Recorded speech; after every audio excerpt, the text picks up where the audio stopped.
We got gold! There, I did it for you. سلام، به فیلم چکافی خوش اومدید. تو این ویدیو میخوام 10 تا از بهترین فیلم های اکشن که هر طرفدار جان ویک باید ببینه رو بهت معرفی کنم. پس با لایک و ساب بهم انرژی بده تا با هم به دنیای اکشن سفر کنیم.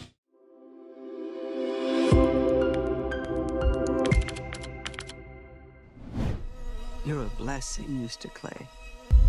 This place was crabgrass and weeds and you زنبوردار یک فیلم اکشن و مهیجه که داستان آدام کلی مأمور و بازنشسته زنبورداری رو دنبال میکنه. سازمانی که وظیفش برقراری نظم جهانی. اون به همراه آویز پارکر، صاحبخونه مهربونش که زنی سال خورده است توی یه مزرعه زنبورداری زندگی میکنه. آویز طی کلاهبرداری تمام اموالش رو از دست میده و خودکشی میکنه. اما وقتی آدام این موضوع رو میفهمه، رگ زنبورداریش باد میکنه و تصمیم میگیره تا انتقام آویز رو از کسایی که ازش کلاهبرداری کردن بگیره. جیسون استاتام تو نقش آدام قدرت بدنی و سطح بازی احساسی خودش رو به زیبایی هرچه تمامتر به نمایش میذاره. این فیلم پر از سکانس های اکشن دیوونه‌وار و پیچش های داستانیه که هیجان بیننده رو به اوج میرسونه.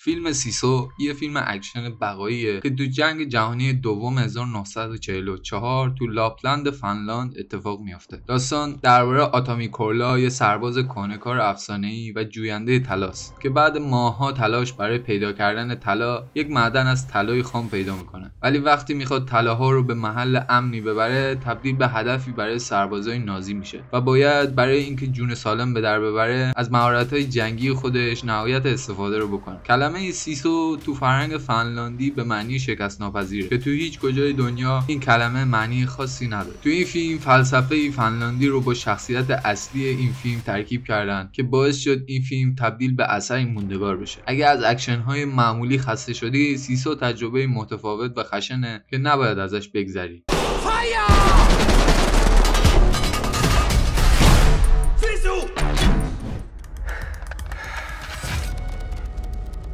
Jesus, Kate, what happened to you?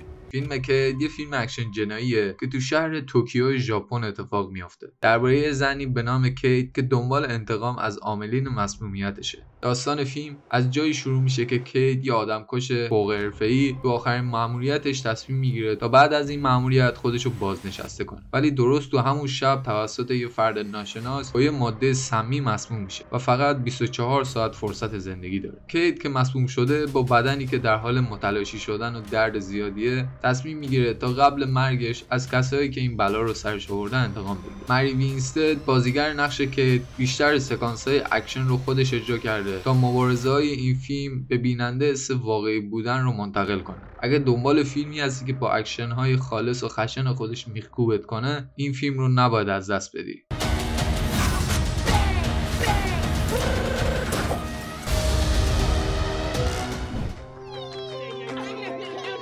My girl has love in her heart. فیلم پپرمینت یه فیلم اکشن انتقامی درباره مادریه که خانواده‌اش جلوی چشماش به قتل میرسن. داستان از جایی شروع میشه که شوهر و دختر رایلی توی یه شهربازی توسط یه گروه خلافکار کشته میشن. رایلی سعی میکنه از طریق راه قانونی عدالت رو برای خانواده‌اش اجرا کنه، ولی دادگاه با گرفتن رشوه تصمیم به آزادی اون گروه خلافکار میکنه. بعد این داستان رایلی تصمیم میگیره سالها آموزش ببینه تا بتونه خودش عدالت رو برای خانواده‌اش اجرا کنه. جنیفر گارنر با بازی فوق‌العاده‌اش نقش زن داغ دیده‌ای که به دنبال انتقام مرگ خانواده‌شه رو به خوبی ایفا میکنه. فیلم پپرمینت یه اکشن انتقامی با ریتم تنده که هیجان رو از همون دقیقه اول تا دقیقه آخر به بیننده منتقل میکنه. I will kill every one of you.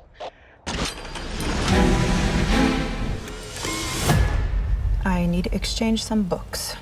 فیلم باروت میلکشیک یه فیلم اکشن کمدیه که درباره دختری به اسم سم، یه آدمکش حرفه‌ایه که توسط یه سازمان آدمکشی تعقیب میشه. داستان فیلم از جایی شروع میشه که سم بعد از اینکه مادرش اونو ناخواسته ترک میکنه، از 12 سالگی توسط یه سازمان مخفی به نام شرکت آموزش میبینه. وقتی آخرین مأموریت سم باعث روبوده شدن یه دختر بچه به نام ایمیلی میشه، سم تصمیم میگیره برخلاف قوانین سازمان از اون دختر محافظت کنه. ولی همه چیز جایی برای سم سخت‌تر میشه که سازمان اونو فردی غیر قابل اعتماد میدونه و دستور قتل اونو صادر میکنه. سم به همراه مادر و 3 زن مبارز تلاش میکنه تا روبروی ظلم سازمان ایستادگی کنه و جون سالم به در ببره. صحنه‌های اکشن فیلم هوشمندانه طراحی شده که سبک خاصی از مبارزه رو به فیلم بخشیده. اگه از فیلمایی که اکشن سرگرم کننده‌ای دارن خوشت میاد، این فیلم رو از دست نده.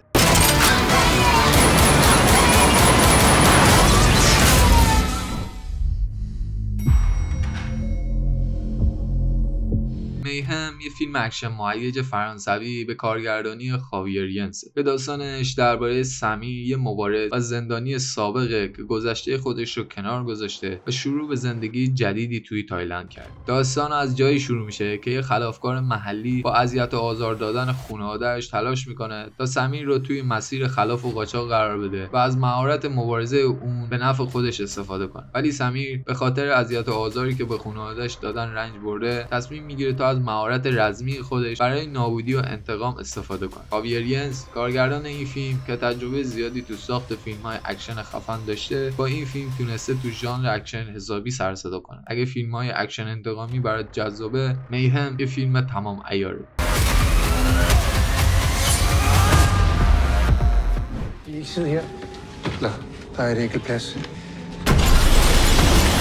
سواران عدالت یه فیلم اکشن کمدی دانمارکیه که درباره مارکوس که جانباز ارتشه که تو افغانستان مستقر شده. داستان از جایی شروع میشه که همسر مارکوس اما توی یه حادثه تصادف قطار میمیره. ولی وقتی مارکوس تو غم از دست دادن همسرشه، سر و کله شخصی به نام آتو پیدا میشه. آتو یکی از کساییه که از اون حادثه جون سالم به در برده و ادعا میکنه که اون حادثه عمدی بوده و پشت این ماجرا یه گروه خلافکار به اسم سواران عدالت دست داشته. مارکوس که غم از دست دادن همسرش اونو آزار میده، تصمیم به انتقام میگیره. مت میکلسون نقش مارکوس که مردی سخت، مرموز و تو عین حال آسیب دیده است رو خیلی خوب اجرا میکنه که در کنارش شخصیتی عصبی، ضعف‌های عاطفی رو هم به اون میبخشه. اگه دنبال فیلم‌هایی هستی که تو عین جدی بودنش بخندی، این فیلم ترکیبی از این دوتاست که بهت حس لذت بخشی رو منتقل میکنه.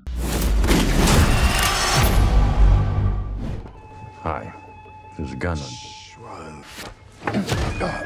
فیلم قطار سری 3 یه فیلم اکشن کمدی با بازی براد پیت که درباره یه آدمکش بدشانس به نام لیدی باگه که وظیفه داره از توی یه قطار سری 3 از توکیو به کیوتو یه کیف رو برگردونه. اما همه چیز از جایی شروع میشه که اون میفهمه همه افرادی که تو اون قطارن مثل خودش آدمکش‌های حرفه‌ای هستن که مأموریت‌هاشون به هم گره خورده. حالا اون باید از قطار در حال حرکت جون سالم به در ببره و تلاش کنه تا زنده بمونه. فیلم با طراحی صحنه تو مبارزات ریتم تندی داره و براد پیت با آرامش عجیبی که توی مشکلاتش داره تجربه خفنی رو برای بیننده رقم میزنه. پس اگه دنبال یه اکشن سرگرم کننده هستی که تو رو از اول پای خودش میخکوب کنه، قطار سری 3 پیشنهادیه که بهت تضمین میکنم. Wait. That's a shit deal. 그 백정놈이 알고 있었지 너. 아이를 찾고 있어. ما را از شر شیطان نجات بده یه فیلم اکشن مهیج کره‌ایه که درباره یه آدمکش حرفه‌ای به نام کیمه که تصمیم گرفته بعد از آخرین مأموریتش بازنشسته بشه. داستان از جایی شروع میشه که کیم رئیس باند یاکوزای ژاپن رو میکشه، اما وقتی خبردار میشه که معشوقه قدیمیش تو بانکوک به قتل رسیده و دختر اون معشوقه هم دزدیده شده، تصمیم میگیره برای انتقام از اون باند و پیدا کردن دختر به تایلند سفر کنه که تو این حین توسط برادر رئیس یاکوزایی که اون کشته بود تحت تعقیب قرار میگیره که قصد داره انتقام مرگ برادرش رو از کیم بگیره. این فیلم به عنوان فیلمی قابل توجه تو سینمای معاصر کره شناخته شده. اگه دنبال فیلم اکشن کره‌ای هستی که کنارش درام رو تجربه کنی، این فیلم رو از دست نده. Why would you want to get him so badly? The reason doesn't matter.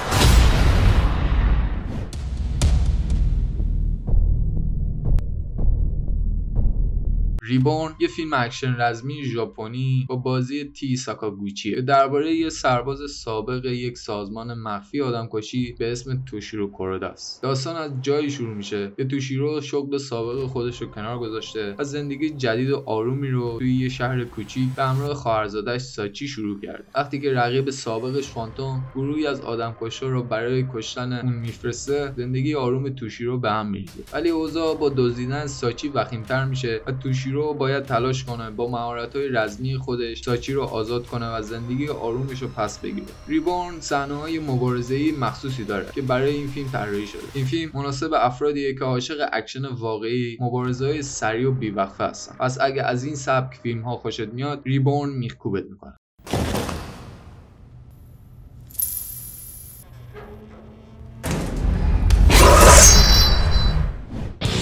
در رابطه با وقتایی که دلت گرفته و بی‌انگیزه شدی، تو این ویدیو 5 تا فیلم بهت معرفی کردم که بهت پیشنهاد میکنم حتما ببین. لایک و ساب یادت نره و منتظر معرفی‌های جذاب دیگه هم باش تا ویدیوهای بعدی فیلم ببینید و بروز باشید.